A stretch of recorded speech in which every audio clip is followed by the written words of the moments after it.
good gift. Yeah, you know, it's painful. Motswadi wa pelo ye botlhoko. Painful. If the ambulance arrived at time, really, I will be with my daughter now. Masia Mofokeng o filwe lengwalo la botlhatse bja lehu go ba death certificate.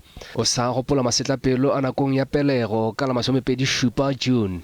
We didn't know how to remove that umbilical cord. You see, hana anehela moya ngwanaka ona mo shebile mme wa hae. Ne thari e mo gamme molaleng. Ne she was doing like this.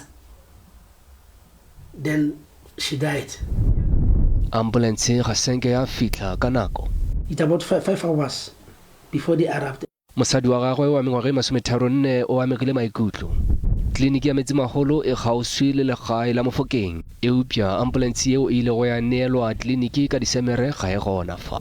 Yo mongwe wa baoki Anam o ntšhitše sa mafatlheng a gagwe. The ambulance delay, sometimes it doesn't come at all. Bašomi ba kliniki ba re balwetši ba loba maphelo ba ba lebeletše. We don't save life. When we arrive there, we arrive for the corpse. Ge le ana le badirišane mmogo le yena ba duma go hlompha pitšo ye ya go phološa maphelo. Bona le badudi ba nyaka dikarabo. A e ntshware hantle hobane ka nnete ra vouta ke re fumane ho thuswa. Ha ba lokolle ambulance go ba le mona. Ba kgora tša maphelo ka Free State ba tiišeditše go diega ga ambulance e fela ba re tlhokometše mafelo a mmalwa ka provinceng. Maikemišetšo ko netefatša gore pele selemo sena se fela dikao tseno be di le teng. Go fitlhela seo se phethagatšwa go gwatlhafala ga ditirelo go tšwela pele tliliniking. Maphelo le ditorom di fetoga lefela.